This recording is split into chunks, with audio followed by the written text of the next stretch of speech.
I'm calling 911 right now. You're terrorizing our community with that grill. That's what this HOA Karen shrieked at me while I was peacefully grilling at my lake cabin. She literally dialed emergency services over my burgers. But here's the wild part. Exactly 3 minutes after her absurd 911 call, I uncovered a bombshell that flipped the script and booted her entire fake HOA off my property for good. What I found that day didn't just save my barbecue rights, it exposed years of fabricated rules and liberated an entire neighborhood from her tyranny. The revenge, absolutely delicious. Tell me in the comments where you're watching this epic takedown. Let me paint you a picture of pure bliss. It's a Saturday afternoon, and I'm at my cozy cabin by Lake Morrison, a humble spot I snagged 3 years ago to escape the city grind. Nothing fancy, a 1-bedroom with a tiny kitchen, but it's got this gorgeous deck overlooking the lake where I set up my grilling station.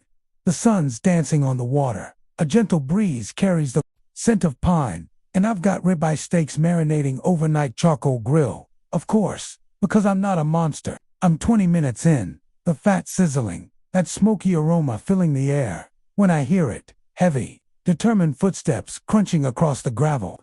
Trouble's coming. Enter Priscilla Sterling, let's call her Karen, because she earns it in about 30 seconds. She's storming toward me like a one-woman army.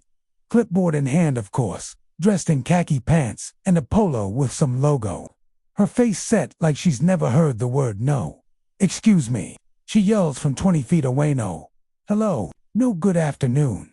Just that tone that screams confrontation. I look up, spatula in hand, confused. Hey there, beautiful day, isn't it?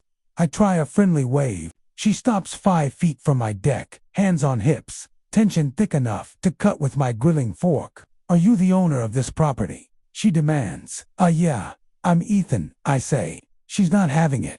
I'm Priscilla Sterling, president of the Lakeview Estates Homeowners Association. She declares like royalty. And I need to inform you that what you're doing is in direct violation of our community standards. I blink. Sorry, but I'm grilling burgers. She reads from her clipboard like it's the Constitution. You're creating excessive smoke emissions without permits, generating noise pollution, and degrading our pristine lakefront air quality. I glance at my little Weber grill, then back at her. Ma'am, with all due respect, this is my property. I'm cooking lunch. Her face turns beet red, clutching her clipboard like a weapon. Oh, so you think you're special? Too good to follow rules like everyone else. I'm stunned, burger juice dripping from my spatula. What rules? This is my land. It's our community, our standards. You can't just do whatever you want. She screams about hamburgers. I try to de-escalate. Mrs. Sterling, I get you're concerned, but this is private property. Maybe we can work something out. Adjust the grill's position. She cuts me off. You don't negotiate with community safety. Safety from a burger. I try again. What if I finish this meal and we discuss it? She whips out her phone. Fine. If you won't listen, the authorities will. She dials 911. Yes, 911. Hello. I need to report a safety violation at 247 Lakeside Drive. A man's creating hazardous smoke and refusing to comply. I watch, dumbfounded, as she paces, claiming my grill is an unauthorized fire source and smoke terrorism. She hangs up, smug. The police are coming.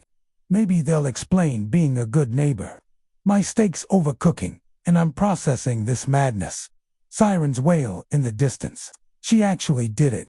Ma'am, I say calmly, when they get here, what will you tell them the emergency is? She straightens up, clipboard tight. I'll tell them you're conducting illegal barbecue operations and creating a public nuisance with smoke terrorism. Smoke terrorism. The sirens grow louder, and I realize my peaceful Saturday is now a bizarre police call. Officer Marcus Thompson pulls into my driveway, mid-40s, built like a cop who's seen it all. With a look that says, please don't let this be stupid. He steps out, eyeing my grill's tiny smoke wisp. Afternoon, folks. Got a call about a safety violation. Karen jumps in. Officer, this man's operating an illegal fire source. Marcus looks at me.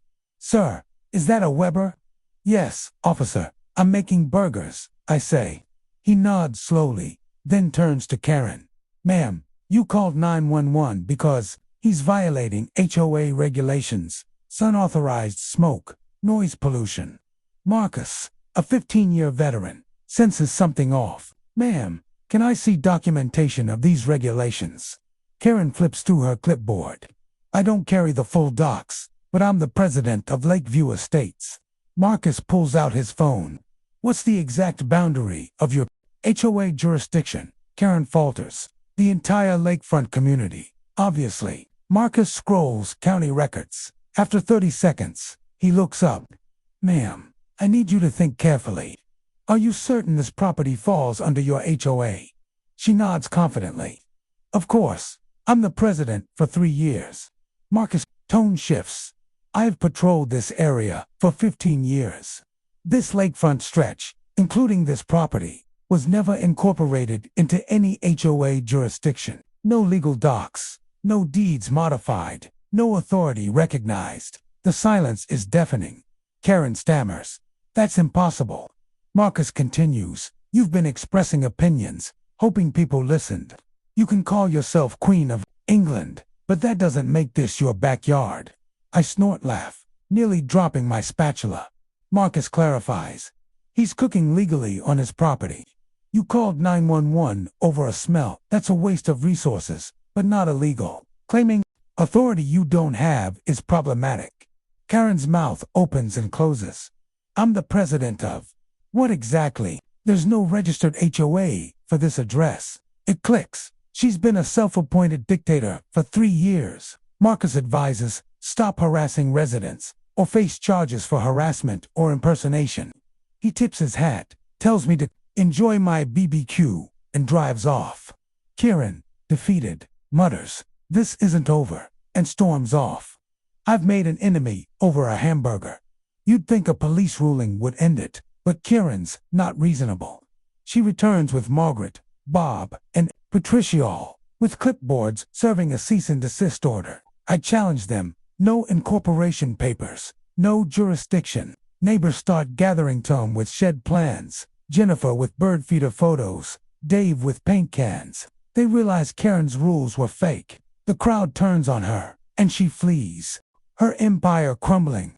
3 weeks later, we host the first BBQ Freedom Festival, a neighborhood celebration of reclaimed rights.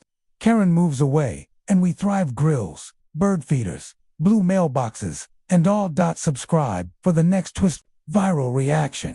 Like, comment, and grill on, folks.